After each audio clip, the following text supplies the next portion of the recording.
Hey everybody, hope you're well from wherever it is in the world that you're watching from. YouTube's a great thing, isn't it? I don't use it much. I don't upload much. As you can probably tell if you looked at my channel, I only have a few uploads and not a lot of views, and my production skills are a work in progress.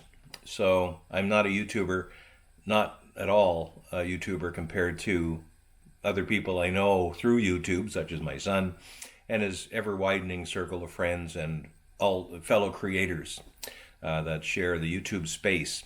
So I've tried to learn a little bit, and in the time that I've got over the next few weeks, maybe months, I hope to learn a bit more. But we've had a lot of fun with YouTube so far, just watching mostly. Not really considering myself a content creator so much, but Neil's encouraged me to try to vlog every day if I could. And that might get really boring. But the good part about YouTube is you don't have to watch it. If you don't like what's there, you just hit stop or go to the next video, and you can get rid of me really quickly. So I think that I think it's probably a low risk venture here for me to vlog a little more often. Since yesterday, I've just done some more work in my book. I did some more schoolwork for university. Our classes, well, it actually was supposed to have our final in-person class last night, but earlier in the week, the university accelerated its closure of classes. So we're doing things virtually now. We got the assignments early in the week. I finally had a chance to read through those assignments and finish that up today, provided some feedback to some of my classmates, read some feedback from some of my classmates as well. And essentially, other than a 2-pager that I have to do for my professor, I'm basically done that course. So that'll be my third university course in my modern era to add to the credits I got 40 years ago. And I'll slowly pick away at this and hopefully have a degree in a couple of years. So that's all good. I also did some work in my book, and we went for a walk today, which was a lot of fun. It's something that we're going to try to do every day when the weather's nice. And the weather today in Charlottetown was absolutely magnificent. It was a beautiful day, and I'm trying to get a video working here on my phone just so I can narrate along with it when I talk about how things were here in Charlottetown. It was just lovely. Temperature wasn't bad. It was probably in the area of, I don't know, it was +3 or +4 Celsius. That would be in the mid to high 30s Fahrenheit. But in the sun, there was no wind today. So in the sun, it was in the mid-teens Celsius or in the low to mid-60s on the Fahrenheit scale. So the sun was very warm, and without the wind blowing, you didn't have to bundle up a whole lot to have a really good experience for the day. So it was nice. It was really nice. And rather than just walk around the neighborhood this time, we thought that we would take a stroll over across the river on the Charlottetown side. The way our community is set up, Charlottetown is the capital city of Prince Edward Island, and Stratford is I guess you'd call it a bedroom community that's just across the river, which is really more of a wide ocean inlet than a real river. It's called the Hillsborough River. Up above, it's more of a river, but it's quite tidal where we are. So the tides rise and fall, and they keep the water stirred up a little bit in the harbor. So there is some open water. We've had open water somewhere in the harbor basically all winter long, which is not always the case. But as you'll see from some of the videos as we stroll around here, we have a couple of marinas, yacht clubs, where there's a lot of docks, plastic docks that were left in place. And there's also some blocking breakwaters, I guess you'd say, that prevent a lot of agitation from the tides going up and down from getting into the marina area. So you'll see it's still locked in with ice, and you will find that in the summertime it looks vastly different. So I've also thrown a couple of pictures in from here from the summertime that might give you a better idea of what Charlottetown looks like the other 9 months of the year. This is pretty frigid looking, but as you can tell, it's a beautiful day. The sun is out, the wind is zero, and it was bright, and warm surfaces were everywhere, especially things that were darker in color. Bricks, dark pavement. You could see the heat just radiating off it, and the snow is melting quickly. Even though the temperature is not accelerating that a whole lot, the sunshine then off the warm surfaces is impacting the snow quite a bit, the snow cover. So it's receding a lot. There's lots of water around, lots of mud mud itself, of course, is dark, so it'll soak up some more sunshine, and there's a vicious cycle that continues there.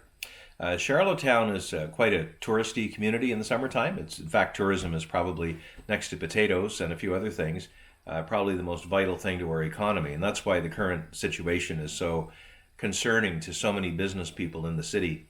We get cruise ships here really from April until I think the last one scheduled, if the schedule gets back into swing in the fall. I think the last one is actually early November, maybe November 1st or 2nd, before the last ship is done.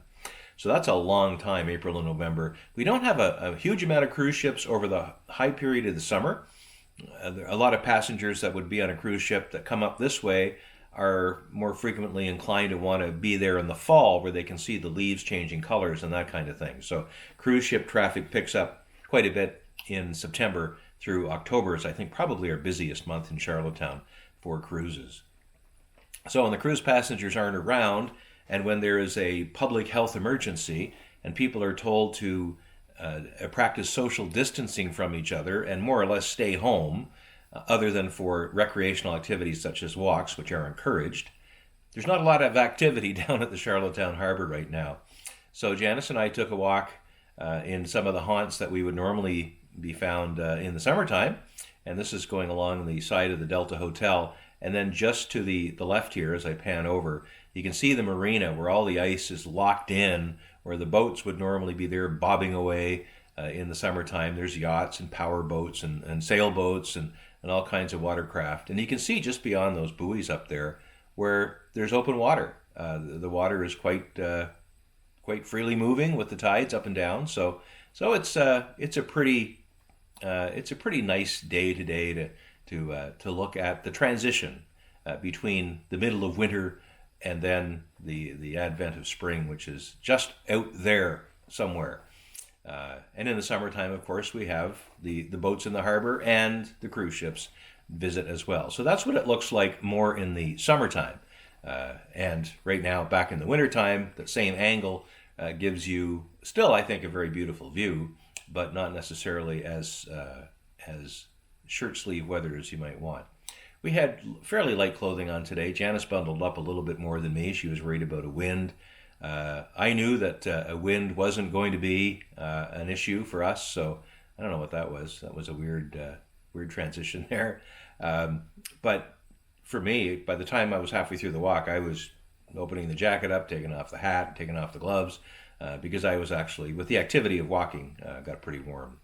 Another shot here of what we can see in summertime when I go for my walks at lunchtime from work. So those are pretty cool. Charlottetown, for several years now, has featured a little touristy area down at what used to be the Coast Guard Wharf, near the front of the Delta Hotel, which is going by there to the right. Along this walkway, this wooden walkway, at the very end of it, Charlottetown has a sign that represents the year, every single year that when it changes. And shortly after New Year's, or maybe even before New Year's each year, Charlottetown changes the sign, as the case may be. So from 2017, 2018, 2019, they only had to change one digit. But with 2020, we had to change two digits. So Charlottetown had to remove the 1 and the 9 and replace that with a 2 and a 0. And this is a fairly recent installation. It's only been there a couple of months maybe. Last summer, it said 2019, as you can see in this shot here, from a different angle with the cruise ship in behind. But now saying 2020, it'll be ready for our tourists if and when they come for the spring and the summer and hopefully well into the fall. Out here where the Coast Guard office used to be, the Coast Guard cutters and ships will still dock from time to time, but for the most part it's quite quiet now. The Coast Guard office was moved inland several miles, something I can't understand, never could understand, why they would pack up from a coastal location and then build a building several miles inland and go there. But anyway, someone really smart probably figured that out, and they know things about the Coast Guard that I don't know and probably never will. But now it's great. You can walk around. It's very peaceful unless there's a ship, a police boat, or a Coast Guard vessel parked there. It's a very nice spot. And in this time of year and this time of day, it was absolutely perfect. It was about 3 in the afternoon, 2:30 or 3. Again, no wind. The sun to the south is shining right on your face. You can see through the narrows where the cruise ships actually come in and go when they arrive in port. So we had a really nice walk, not a brisk walk. We stayed apart from other people. We occasionally would meet other couples and some singles, and then there was a cute scene with a young mom and a little guy and the dog, and they were walking. So people are still able to get out here. I know in some places there's a little more restriction on your outside activities, but here it's good. In PEI today, it was announced that we got our second case of COVID-19. This was a gentleman in his 40s who has just returned from the United Kingdom. He was asymptomatic on the plane, no symptoms at all, but after he arrived home, he instantly self-quarantined anyway, and sure enough, during his self-quarantine, he developed symptoms, called into the hotline, got himself tested, and the test came back positive. But this guy did everything he was supposed to do. So now we have 2 cases. He's doing well at home in self-isolation, as is the lady who was our patient number 1 here in PEI. So now still only 2 cases of COVID-19 on the island. So we're doing pretty well. Here's an interesting feature in the harbor. They made a cage, I guess, a fence with LOVE spelled out, and people could go up and attach padlocks to it. There are other places around the world where this has become a thing. So Charlottetown did the same thing, and there was lots of uptake from tourists and locals alike who approached it with padlocks, and they've been putting padlocks on it for quite some time. I have a close-up coming up here where we show some of the padlocks, and hopefully that'll be there for a long, long time to come. There are obviously lots of spaces left for a padlock, so if you're planning your virtual vacation at some point in the future and just dreaming about where you might want to go, I have an idea. If you have a spare padlock laying around, we could really use it, and we would like you to bring us your padlock, please. So come to Charlottetown when the tourism scene opens up again, as it will, and leave your padlock there for posterity, and share the love you have for your significant other, and make it permanent. Now, if you look through that middle digit there, that second 0 over on the right, you'll see Mrs. Taylor, who was there just giving a little wave. So that was our walk around Charlottetown. It doesn't inform you a whole lot, but if you were wondering about everyday life that's going on here in the city, in my city, it's pretty quiet, pretty sedate, not a lot going on.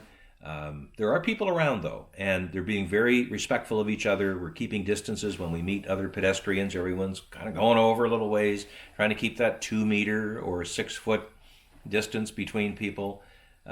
We also went and checked a mailbox today that we had to do, not really wanting to go inside places unless we absolutely have to, but that was a stop we wanted to make because, of course, if you don't pick up your mail for a long period of time, they send it back, and we don't want that happening. So Janice went in, checked the mail really quickly, and got that done. So now it's late afternoon, come back from our walk, freshened up, did a little video production. This will be the next thing I do, producing this and uploading it to YouTube. I hope you're having a decent time. We've had some comments on the previous video that I did yesterday. I won't read them on the air. I'm used to being on the radio. I won't read them here. But anyone who saw the last video yesterday or wants to take a look at it, the comments are all underneath. Had a few check-ins from the United Kingdom. Some people there are not content with the slowness of the response by their government, and that's fully understandable. Our government responded very quickly here locally. The federal government was a little slower getting on the mark, but they're finally up to speed on it. And yesterday morning, our Prime Minister and President Trump in the United States had a conversation to follow up on what some diplomats and other officials have been working on for several days, which is a quasi-shutdown of the Canada-U.S. border. Both countries want the border to close, at least for a little while, to tourists and non-essential travel. Because Canada and the United States are so closely linked economically, culturally, familially, we don't want it closed for long or more than is absolutely necessary, but we do need to stop the flow of people just going back and forth to look around. It's going to impact some locations in Canada and the U.S. fairly seriously, and a place I think of is St. Stephen, New Brunswick.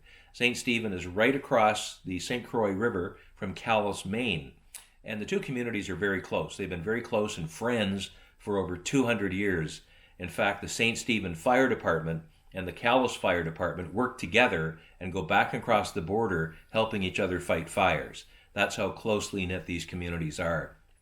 And this declaration, which takes effect over the weekend, will severely limit the ability of the people of St. Stephen and the people of Calais to continue to intermingle, because only absolutely essential travel, such as truck drivers doing deliveries, critical workers such as perhaps a nurse who works in a hospital in Presque Isle, Maine, but lives in Perth Andover, New Brunswick, that has to go to work and doing her work in the healthcare field is a vital thing that has to be done. So some of those things will still be allowed to continue, but I've got a post office box in Holton, Maine, where I get parcels delivered from time to time, and I'll scoot over there and pick up my parcels, and I never need a reason to go up until now, and I would have to convince the border guard that me picking up a parcel, which usually will consist of some electronic gadget or ham radio device, is an essential trip, and I don't think the border guard is going to buy that, nor is the Canadian border guard going to buy it when I try to get back into Canada 15 minutes later.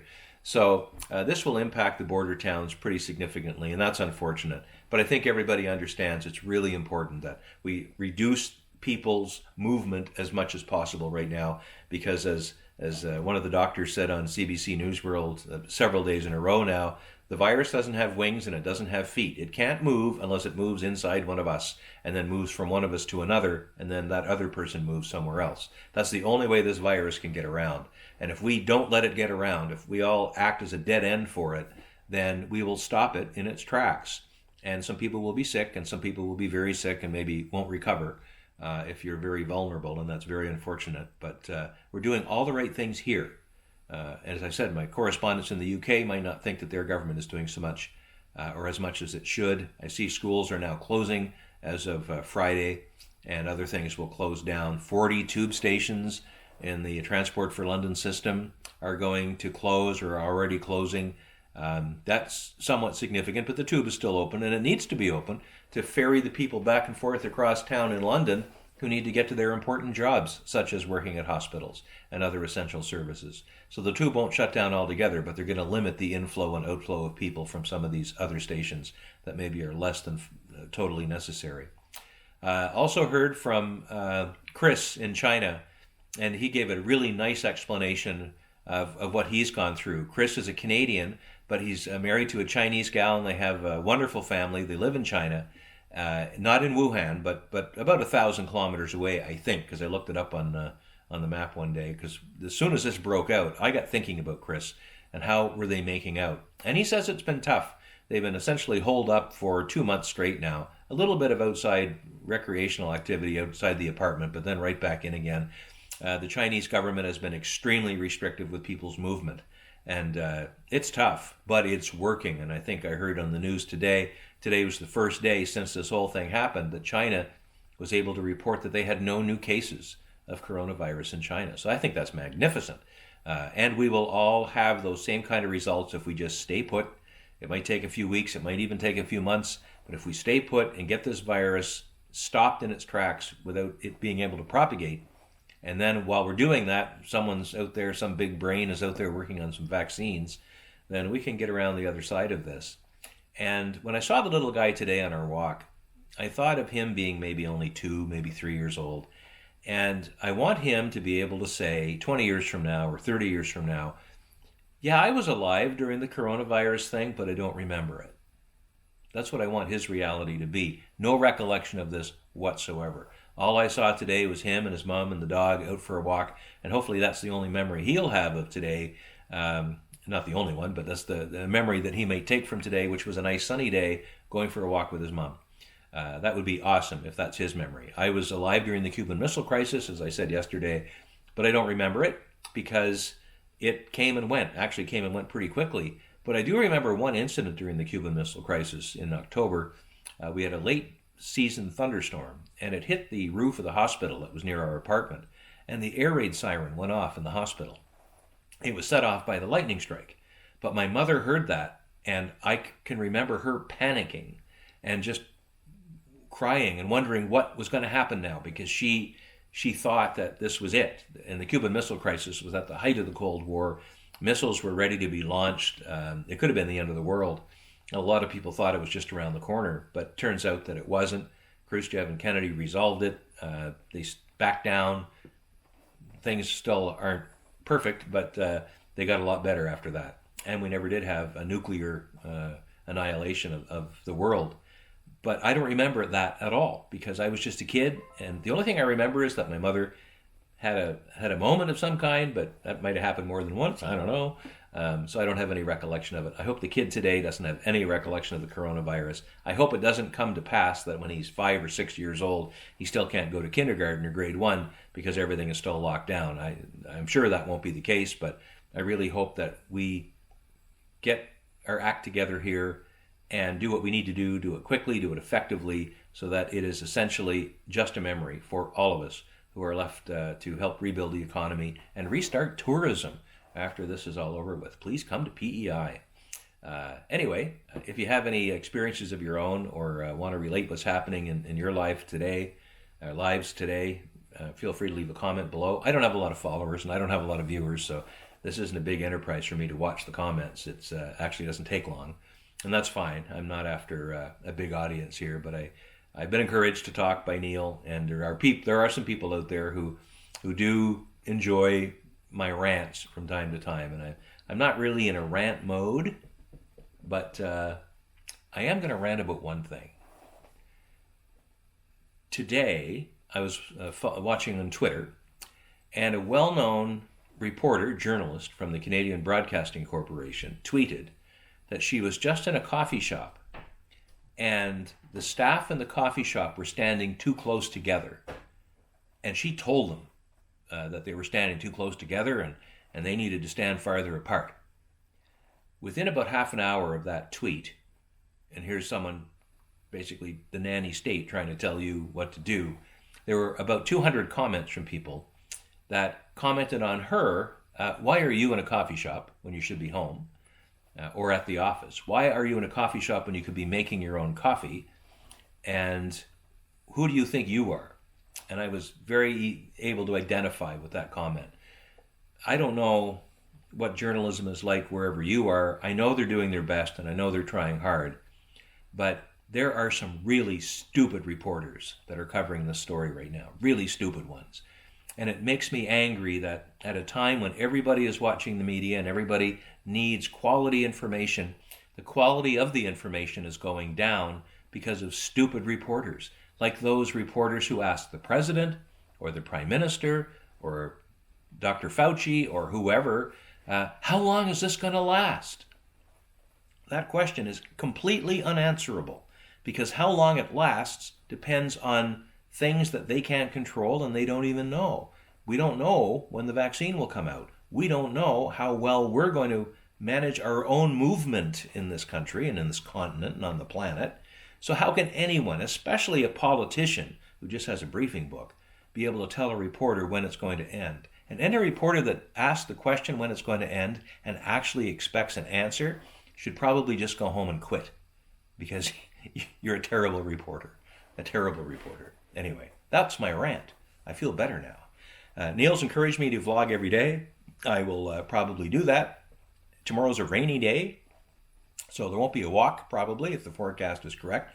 There'll be lots of work over my shoulder here as I pound away in my book. Things are going well. So maybe tomorrow I'll talk a bit about the book, where I'm at with it. I don't want to give away too many details because I don't want someone writing my book for me, if you know what I mean. But I will give you enough to see if you might be interested in the book when it becomes a book sometime down the road. Anyway, that's all from Prince Edward Island on a beautiful, sunny Thursday afternoon. Hope you're doing well wherever you are. Bye.